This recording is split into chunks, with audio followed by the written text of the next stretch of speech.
अतुलित बलधाम हेमशैलाभदेहं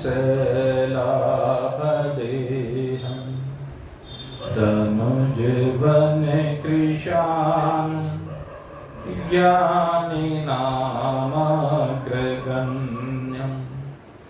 सकल गुण निधानं वानराणामधीशं रघुपति प्रिय भगतं वातजातं नमामि वातजातं नमामि वातजातं नमामि। आज चैत्र शुक्ल पूर्णिमा की पुनीत पावन पुण्य तिथि पर अपने आप को पूर्ण रूपेण भगवत चरणारविंदों में समर्पित करके अपने जीवन को कृत करने के लिए उपस्थित जिज्ञासु वृंद, आज का दिन एक दिव्य दिन है, क्योंकि आज ही के दिन बहुत लंबा समय हो गया जब भगवान श्री राम रामनवमी के दिन इस धरा पर अवतरित हुए थे। तो उसी समय ये त्रिकालज्ञ त्रिकालदर्शी भूत भावन त्रिनेत्रधारी भगवान सदाशिव ने भी भगवान की छठी के अवसर पर कह रही है, अपने दिव्य स्वरूप को भगवान की सेवा में समर्पित करने के लिए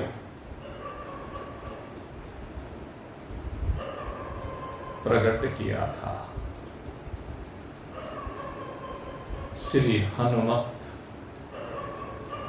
जी के रूप में। और आज वही दिव्य दिवस है जब श्री हनुमंतलाल जी का प्रकटन हुआ है। एक दिव्य प्रकाश से वह कंदरा कह लीजिए आलोकित हो उठे, जहां पर अंजनी माता ने श्री हनुमत लाल को इस धरा पर प्रकट किया। हनुमान जी की शक्ति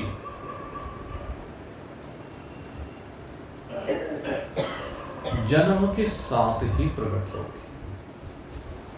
भगवान श्री राम ने अपनी दिव्यता को प्रकट नहीं किया, लेकिन श्री हनुमंत लाल ऐसे हैं जिनकी दिव्यता जन्म के साथ ही प्रकट होती चली। जिस प्रकार से यदुकुल में भगवान श्री कृष्ण अवतरित हुए और उनकी दिव्यता तो जन्म के साथ ही प्रकट हो, उसी प्रकार से भगवान भोलेनाथ के इस अवतार की दिव्यता जन्मोपरांत अति शीघ्र प्रकट होती चली और कितने तेजस्वी हैं। इसका जब हम वर्णन करते हैं तो कहते हैं बाल्यकाल में देखा सूर्य नारायण को उदित होते हुए, और प्रातः काल अरुणोदय के समय उस लालिमा जो गगन मंडप में विराजमान थी उसको देखा, बड़ा सुंदर वातावरण। और फिर धीरे धीरे अरुणोदय के उपरांत जैसे सूर्योदय होने जा रहा था, सूर्य के उस दिव्य सौम्य स्वरूप को देखा। उस समय सूर्य का तेज वो धरा मंडल पर बड़े ही सौम्य रूप में होता है, बड़े लाभकारी रूप में होता है। उस समय वो जो रक्त वर्ण की किरणें इस सृष्टि में प्रवाहित होती हैं, वो किरणें इस सृष्टि को रोग मुक्त कर देती हैं। इनको अगर विज्ञान की भाषा में कहें तो इनको अवरक्त किरणें कहा जाता है, इंफ्रारेड। ये किरणें होती हैं जो शरीर के लिए बहुत लाभकारी होती हैं। तो प्रातः कालीन बड़ा शांत सौम्य वातावरण श्री हनुमंत लाल ने देखा, लगा ये रहा, अरे ये तो कुछ फल सा लगता है। और फल समझ करके एक उछाल वो ऊपर उछले, और उसका वर्णन करते हुए श्री वाल्मीकि जी कहते हैं, एक उछाल कितनी बड़ी थी, आप चिंतन करके देखें। श्री हनुमंत लाल ने जब सीता जी की खोज करनी थी तो 100 योजन का समुद्र है वहां पर, जिसकी गणना 100 योजन की जाती है। 100 योजन माने एक योजन में 4 कोस माने जाते हैं। तो 400 कोस की उछाल ली थी। इधर महेंद्र पर्वत, उधर सुबेल पर्वत, और जब उछाल ली तो महेंद्र पर्वत और सुबेल पर्वत दोनों नीचे धंस गए, क्योंकि एक उछाल इधर से ली, एक उछाल वापसी में उधर से ली। उसका वर्णन आता है कि वो जो सुबेल पर्वत जहां से उन्होंने उछाल ली, उस चोटी से वो नीचे दब गया, धरती में धंस गया, ये वर्णन आता है। तो 100 योजन की उछाल थी, और वो कब थी? जवानी में, पूर्ण यौवन। लेकिन आप चिंतन कीजिए इनकी शक्ति के बारे में, उस बाल्यकाल की शक्ति के बारे में। कहते हैं उन्होंने जब देखा सूर्य नारायण को और फल समझा तो ऊपर उछल गए। और कितने ऊपर उछले? कहते हैं 36,000 योजन। श्री हनुमंत लाल ने जो उछाल ली वो 36,000 योजन,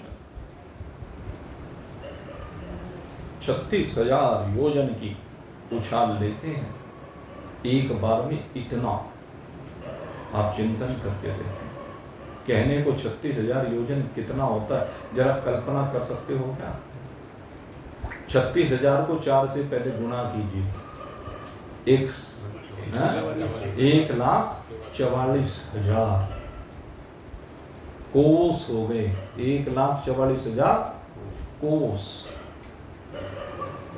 आप इस धरा पर कहीं भी जाना चाहें, एक स्थान से दूसरे स्थान पर, तो उसकी दूरी 15-20 हजार किलोमीटर से ज्यादा नहीं है कहीं भी। एक कोस में 3 किलोमीटर होते हैं। एक जो कोस होता है उसमें 3 किलोमीटर होते हैं। 144 को 3 से और गुणा कर लो, तो 432, यानी 4,32,000 किलोमीटर ऊंची छलांग लगाई। और 4,32,000 वर्ष का ही हमारा क्या होता है? कलयुग की अवधि होती है। उनकी छलांग ऐसी थी 4,32,000 किलोमीटर की छलांग ली है। ये श्री हनुमंत लाल की छलांग है। कितने तेजस्वी होंगे, कितने शक्तिमान होंगे, कितने बलशाली होंगे। और जब वो छलांग ली, सूर्य को कहते हैं कि एक फल समझ करके अपने मुख में रखना चाह रहे, खाना चाह रहे, लेकिन इंद्र ने वज्र का प्रहार कर दिया। और जब इंद्र ने वज्र का प्रहार कर दिया तो वो आकर के एक चट्टान पर गिरे, जिससे उनकी ये थोड़ी जो है यहाँ पर चोट आई और थोड़ी कट गई। और इसी कटने के कारण से इसको हनु कहा जाता है, यहीं से उनका नाम हनुमान पड़ गया। लेकिन वायु देवता क्रोधित हो गए कि मेरे छोटे से बालक के ऊपर इस इंद्र ने वज्र का प्रहार कर दिया। और वायु देवता जब कुपित हुए तो वायु का प्रवाह बंद कर दिया।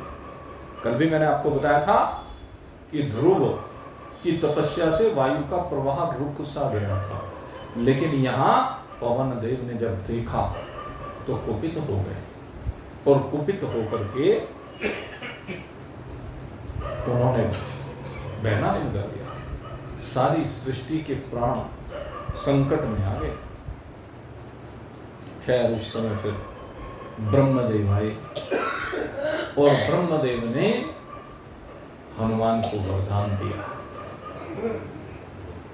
और जो हनुमान को वरदान दिया उसके कारण से उस समय तो वो अपनी शक्ति को भूल गए, लेकिन कहा कि दूसरे के स्मरण कराए जाने पर वो शक्ति पुनः याद आ जाएगी। ये वरदान दिया था। तो कितने बलशाली हैं, अतुलित बल था, इसलिए कहा अतुलित बल के धाम हैं। और ये सब उन्होंने दिखाया है। आप श्री हनुमंत लाल की जितनी भी लीलाओं को देखेंगे, उन सभी लीलाओं में उनकी इस दिव्यता का, उनके इस बल का दर्शन होता है। सीता जी की खोज में उनके बल का दर्शन होता है। एक छलांग में केवल एक छलांग मारी। जैसे कोई बच्चा छलांग मार करके नाली को पार कर जाता है, ऐसे ही हनुमंत लाल ने छलांग मारी और पूरे समुद्र को पार कर दिया।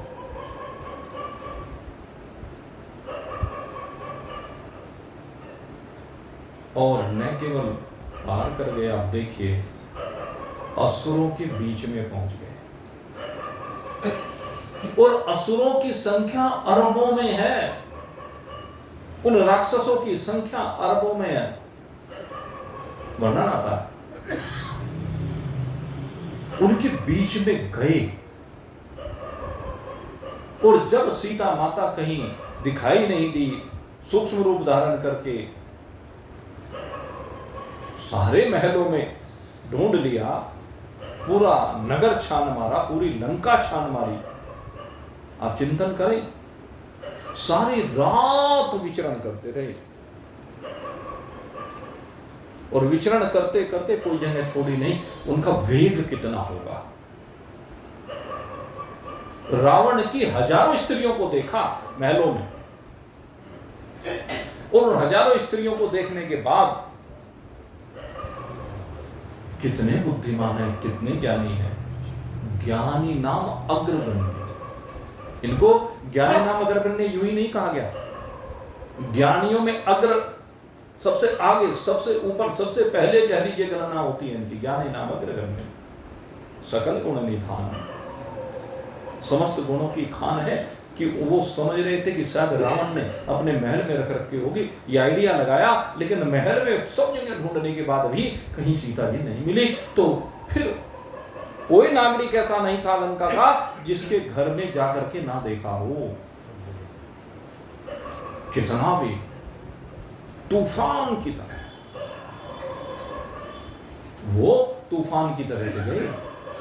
सब जगह, और साथ साथ निर्णय भी लेना था कि सीता जी है कि नहीं है। मंदोदरी को देख करके भ्रांति हो गई। एक मंदोदरी और एक रानी और थी, उसका नाम मेरे दिमाग में नहीं आ रहा है इस समय, एक और उनकी दो मुख्य रानियां थी। उन दोनों को देख करके भ्रांति हो गई। मंदोदरी बहुत सुंदर, लेकिन उसको इस तरह से सोते हुए देख करके हनुमंत लाल ने विचार किया कि नहीं ये सीता है। कहने लगे तो महल में सुख से सो रही है। कहते हैं सीता जी सुख से सो नहीं सकती, ऐसे पहचान। और जब कहीं नहीं मिले, कहीं सीता जी का पता नहीं चला, दिन में खोज कर सकते नहीं, तो कहने लगे जब यहां महलों में नहीं है तो एक वन है। कहने लगे इस वन में खोज करनी चाहिए। गोस्वामी जी महाराज ने तो विभीषण को माध्यम बना दिया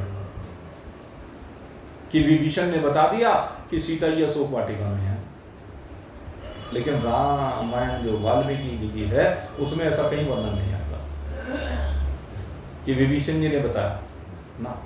विभीषण जी से कोई मुलाकात नहीं होगी, केवल राज्यसभा में ही मुलाकात होती है उनकी। तो वहां श्री हनुमंत लाल ने चिंतन किया कि जब यहां नहीं है तो कहां है। तो कहते हैं सोचते सोचते कहने लगे इस वन में ही होगी। और तो उस वन के अंदर प्रवेश किया। अब वन में कहने लगे ढूंढे कैसे।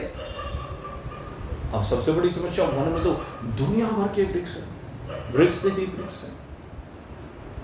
तो कहते हैं क्या करते हैं, पेड़ के ऊपर चढ़ते हैं और पत्तों को गिरा देते हैं।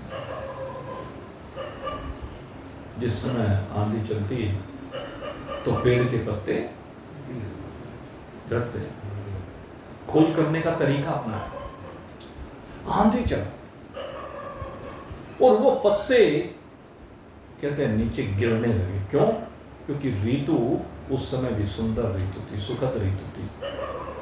जिस समय बरसात के बाद गए ना, बड़ा सुंदर वातावरण, जैसे आजकल का अब तक ये जो वातावरण चला है, तो ऐसा लगा कि सारी पृथ्वी का श्रृंगार हो गया। वहां वर्णन आता है, पुष्प खिले हुए थे, रंग बिरंगे पत्ते। तो वहां भी देखते देखते हजारों लाखों वृक्षों के पत्ते गिरा दिए और वह इस प्रकार से खोज करने लगे। खोज करते करते उस वन के अंदर एक वाटिका थी। उस वाटिका में चहल पहल को देखा और फिर रात्रि में उसका निरीक्षण किया। निरीक्षण करने के बाद लगा कि हाँ ये सीता जी हो सकती है। दुबली पतली, बिल्कुल पीली पड़ी हुई, मलिन वस्त्र। तो सीता जी के उस रूप को देख करके तुलना की, रात भर चिंतन करते रहे, रात भर विचार करते रहे। और विचार करने के बाद फिर सुबह रावण आया। रावण के द्वारा सीता जी को डराया गया, धमकाया गया, जो भी 2 महीने का समय दिया गया रावण के द्वारा। तो रावण के जाने के बाद फिर राक्षसियां डराने लगी। फिर उनके भी जाने के बाद, ये नहीं, अतुलित बलशाली होने के बावजूद उन्होंने उन राक्षसियों को वहां से हटाया नहीं। ज्ञानी नाम अग्रगण्य इसलिए कहा। कहने लगे पहले पक्का तो हो जाए, ये मायावी नगरी है, माया की नगरी है। इस माया की नगरी में पता नहीं क्या हो सकता है। अतुलित बल धामम अपनी जगह सही है, अतुलित बल तो है, लेकिन जहां बल प्रयोग की आवश्यकता नहीं है वहां बल का प्रयोग नहीं किया। ये श्री हनुमंत लाल की विशेषता है। इसीलिए उनको सद्गुरु कहा गया। बल तो बहुत के पास आ जाता है, असुरों के पास भी बल आता है, तपस्या के द्वारा बल आ जाता है। जब वो तप करते हैं तो विभिन्न प्रकार की शक्तियां अर्जित कर लेते हैं ब्रह्मदेव और शंकर भगवान से, लेकिन उनके पास बुद्धि नहीं आती।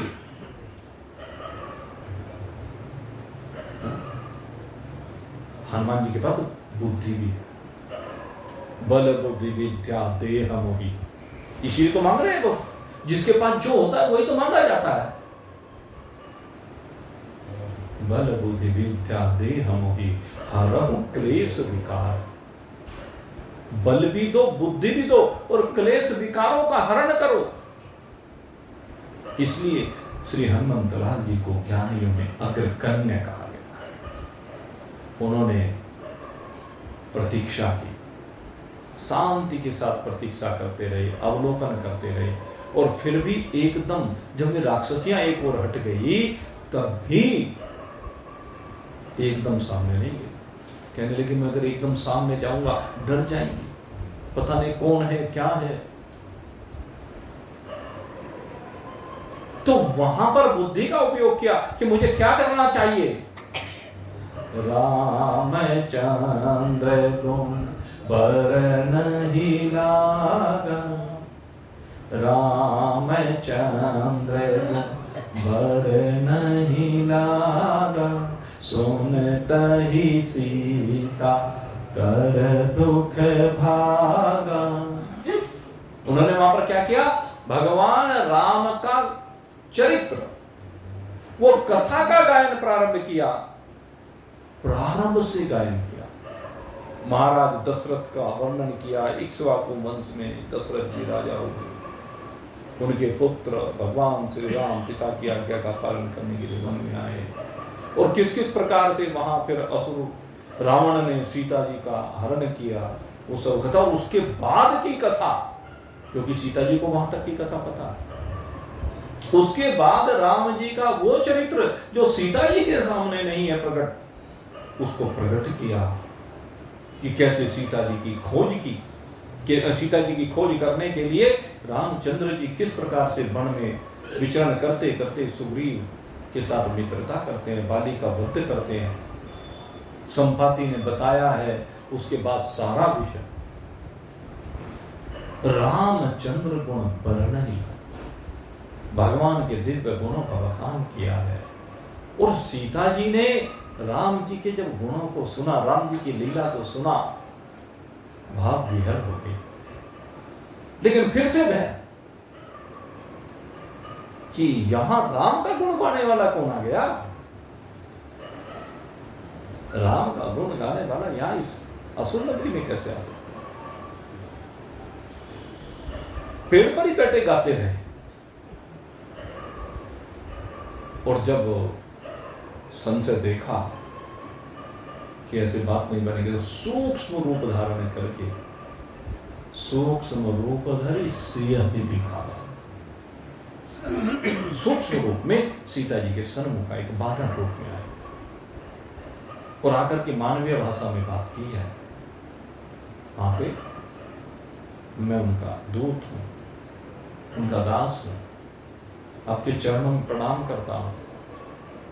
और बहुत मुश्किल से सीता जी को समझा पाए। बहुत बातें हुई सीता जी और हनुमान जी के बीच में, और आखिर में वो मुद्रिका जो भगवान ने दी थी, राम नाम अंकित था जिस पर, वो सीता जी को समर्पित की। और जब उस मुद्रिका को देखा तो विश्वास हो गया कि हाँ, ये राम जी के पास से ही आया है। तो इस प्रकार से भगवान ने, हनुमंतलाल ने अपने कार्य को बुद्धिपूर्वक विचार करके किया है, इसलिए वो ज्ञानी नाम अग्रगण्य कहलाते हैं। शक्ति है, लेकिन शक्ति का प्रयोग कब करते हैं, जब आवश्यक है। कब आवश्यक हुआ, कहने लगे सीता जी से भेंट तो हो गई, लेकिन केवल सीता जी से भेंट करना प्रयोजन नहीं है। कहने लगे इस असुर को सचेत भी करने की आवश्यकता है, इस असुर को जगाने की भी जरूरत है। ये तो सोच रहा है यहाँ कोई आ ही नहीं सकता, किसी को पता नहीं चल सकता, लेकिन कहते हैं सीधे सीधे जाकर के मैं लड़ भी कैसे पड़ूं, लड़ नहीं सकता। इसलिए मेरे को कुछ ऐसा उपाय करना चाहिए जिसके द्वारा युद्ध किया जा सके इसके साथ, और थोड़ा सा इसको शक्ति का एहसास कराया जा सके। क्योंकि पता चल जाना अलग बात है, उनकी शक्ति का भी तो एहसास होना चाहिए जिससे उसके अंदर भय व्यापे।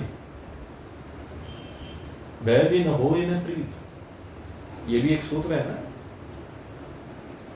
अगर भय नहीं होगा तो प्रीत नहीं। दूसरे अंदर से उसका मोरल डाउन करना है।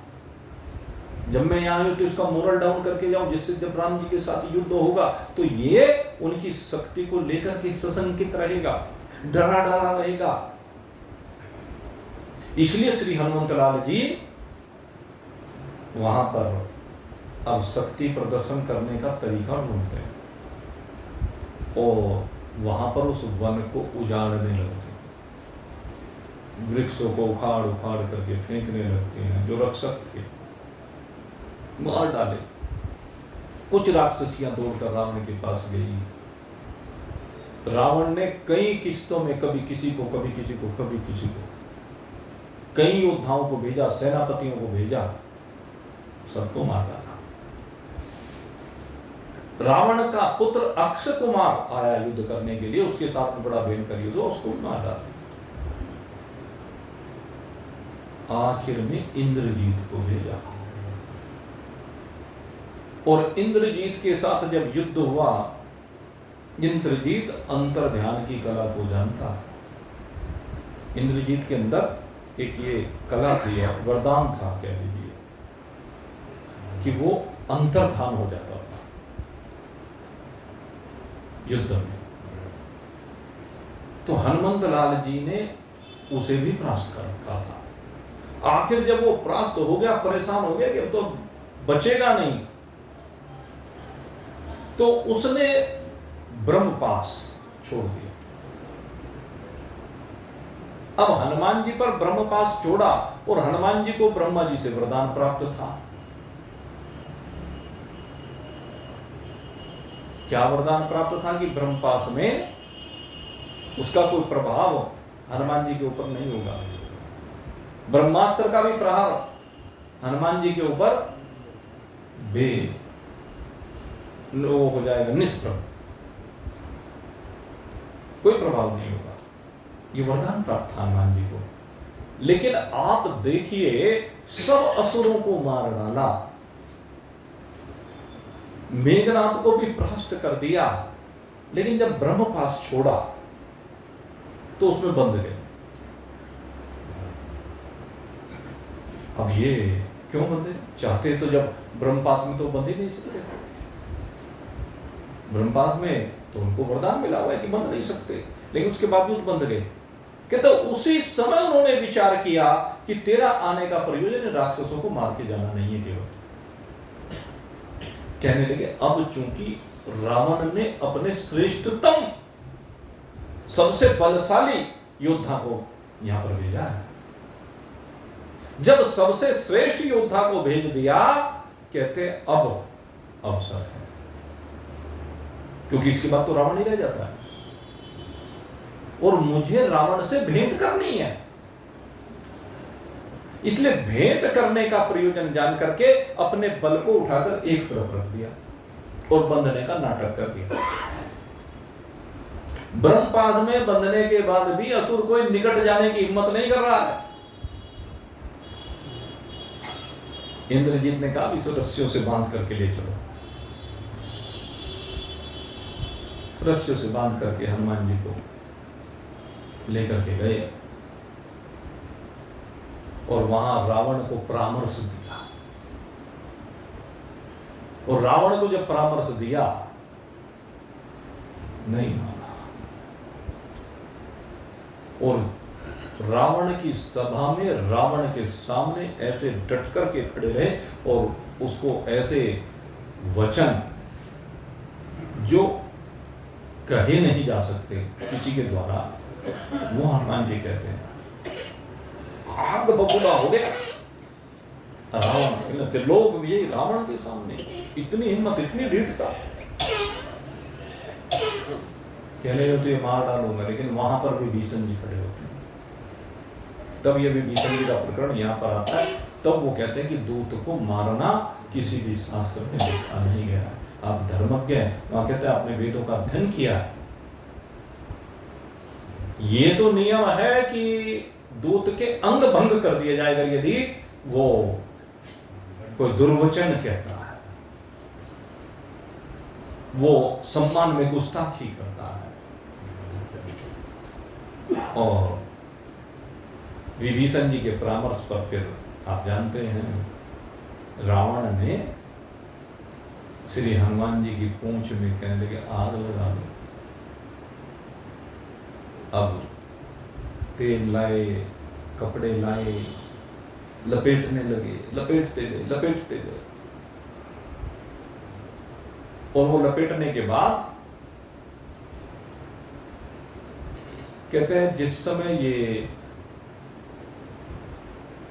घटना हो रही थी, आग लगाया, किसी के शरीर में आग लगा दी जाए तो तड़फने लगता है। कहता उसी समय वायुदेव ने अग्निदेव को प्रेरित किया कि तुम शीतल हो जाओ। देवता तो सब देख रहे थे ना, पीड़ित तो देवता थे, देवताओं का तो उद्धार होना था। विप्रधेन सुर संतहित, सुर उसके लिए तो भगवान का अवतार हुआ है। इसलिए देवता आकर के सहायक बने और वो अग्नि भी हनुमान जी के लिए शीतल हो गई, बर्फ की तरह हो गई। ये कहते हैं अग्नि जल तो रही है लेकिन पूंछ पर ऐसे लगता है जैसे बर्फ की सिल्ली लपेटती, बर्फ की सिल्ली वहां पर उस पर लगा करके तब अग्नि प्रज्वलित की गई। इसलिए हनुमान जी को स्पर्श भी नहीं कर पाई अग्नि, ये कहा जाता है। और उसके बाद जो पराक्रम श्री हनुमंत लाल ने दिखाया, कहते जा करके एक एक करके सारे भवनों को जलाने लगे। और सबसे पहले रावण के भवनों को जलाया, रावण के, मेघनाथ के, प्रस्थ के, विरूपाक्ष के, जो भी असुर थे सबके भवनों को जला डाला। ये एक केवल पूरे लंका में एक विभीषण के महल को छोड़ दिया, क्योंकि विभीषण ने परामर्श दिया था, जान बचाई थी। इसलिए हनुमंत लाल जी की विभीषण से कोई वार्ता नहीं हुई वहां पर, लेकिन क्योंकि उसने जान से मारने के बजाय अन्य दंड देने का, धर्म की बात रावण को बताई, तो ऐसे विभीषण का घर छोड़ा, फिर माता सीता से मिलकर के चूड़ामणि लेकर के वापस आए। तो कितना दिव्य कार्य श्री हनुमंत लाल ने किया। इसलिए ही ये श्री हनुमंत लाल भगवान के प्रिय है।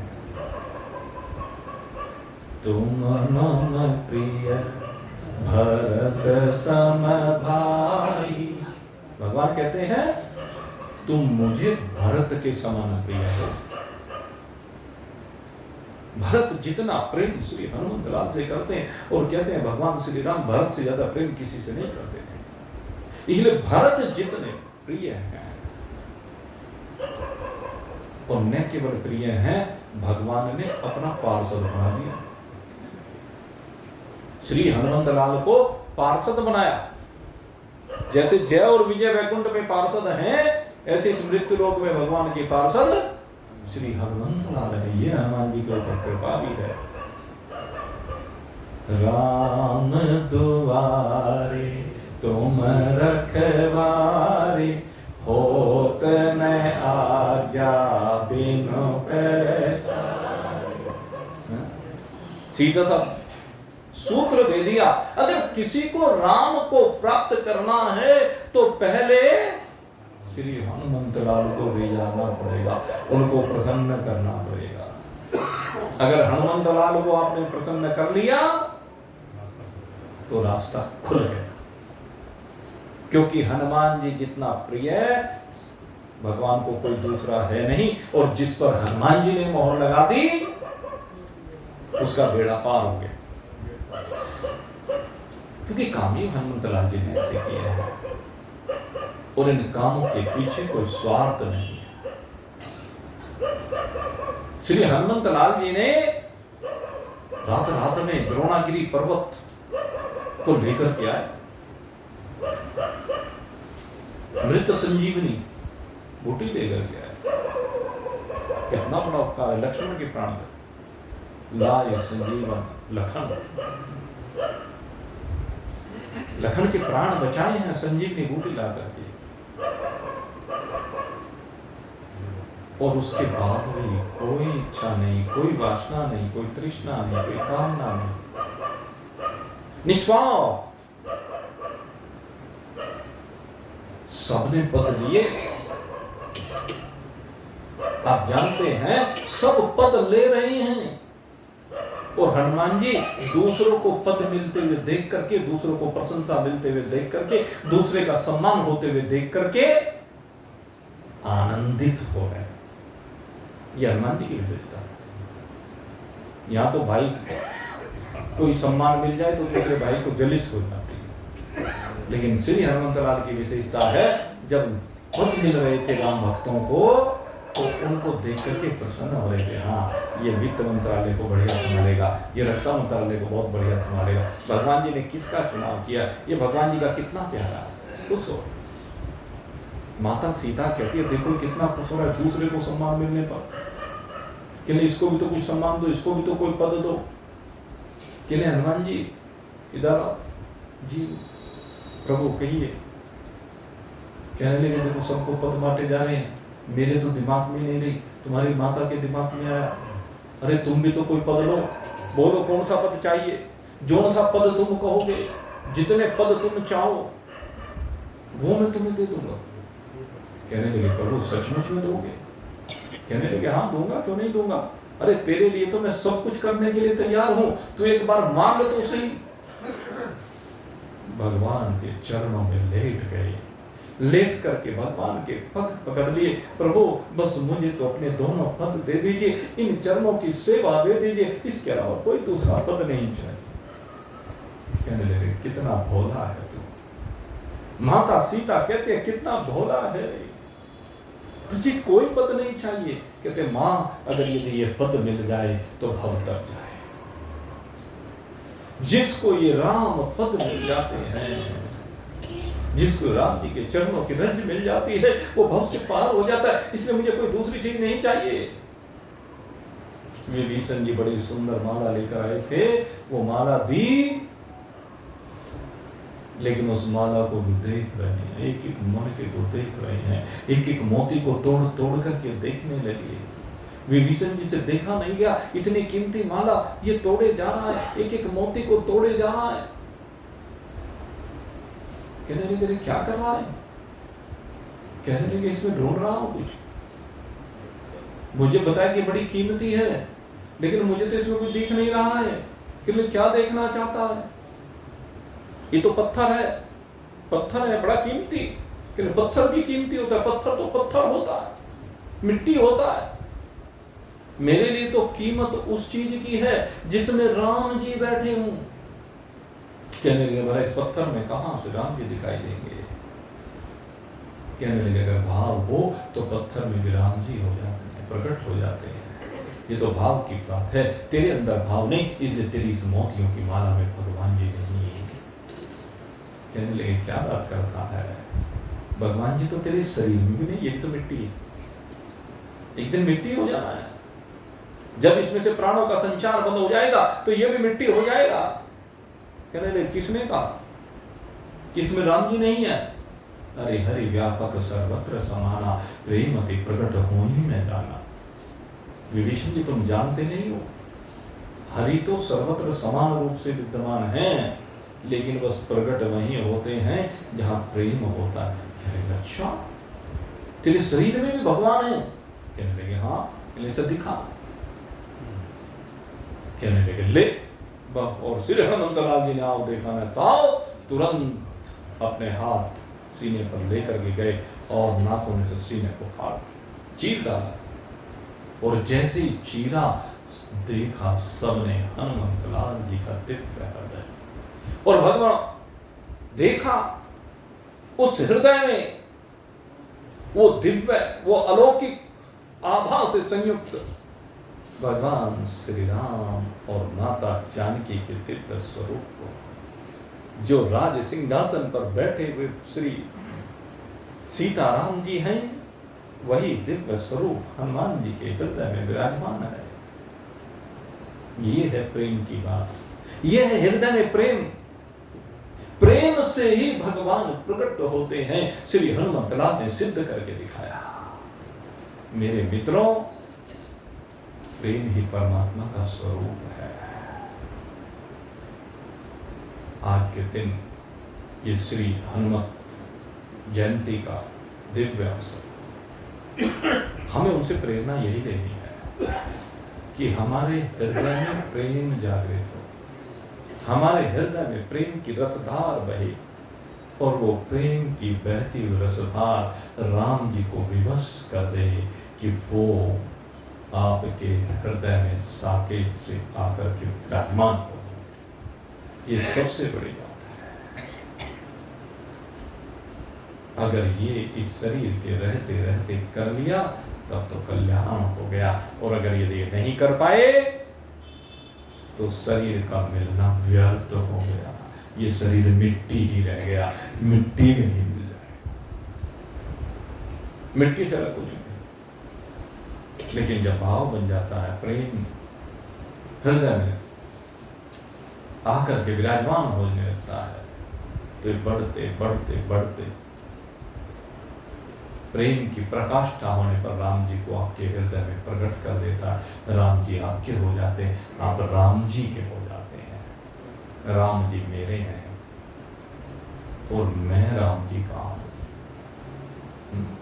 तू मेरा है मैं तेरा हूं, तू मेरा है मैं तेरा हूं, तू मुझ में है मैं तुझ में हूं। मेरी विनती बारंबार, हरि आ जाओ, हरि आ जाओ, हरि आ जाओ एक बार। मेरा छोटा सा परिवार, हरि आ जाओ एक बार। कितना छोटा सा परिवार है। कहते हैं मेरे परिवार में बस तू है और तेरा भक्त मैं हूं, इसके अलावा मेरे परिवार में कोई नहीं। ये है प्रेम की पराकाष्ठा, यही गीता का ज्ञान है। जब मैं और परमात्मा इन दोनों के अतिरिक्त कुछ ना हो, और ये जब ये स्थिति बन जाएगी तो एक स्थिति ऐसी आ जाएगी, मैं भी नहीं रहेगी, बस केवल मेरे राम ही राम होंगे। दृष्टि ज्ञान में कृत्वा पश्चेत राममयं जगत्, सिया राम मह सब जग जानी, करहु प्रणाम जोर जुटानी। श्री हनुमत लाल को राम जी के अतिरिक्त और कुछ दिखाई ही नहीं देता है, और दिखना भी नहीं चाहिए। हमें राम के अतिरिक्त और कुछ दिखाई नहीं देना चाहिए। मेरे मित्रों, ये हनुमान जी की जयंती के इस उपलक्ष्य पर हम तो आप सब के लिए बहुत बहुत शुभकामनाएं करते हैं। आप सबको बहुत बहुत बधाई देते हैं कि श्री हनुमत लाल जी का वरदस्त सदैव हमारे शीश पर विराजमान रहे, आपके शीश पर विराजमान रहे, और आपके शीश पर विराजमान होकर कि वो आपको इतनी शक्ति दे, इतना बल दे, इतना प्रेम दे कि आप हनुमत प्रेम से संयुक्त हो जाए। आप सबके लिए बहुत बहुत शुभकामना करते हुए आज यहीं पर बस सत्संग को विश्राम दे रहा हूँ। बोलिए सच्चिदानंद भगवान की जय, बोलिए श्यावर राम, बोलिए श्री हनुमंत लाल की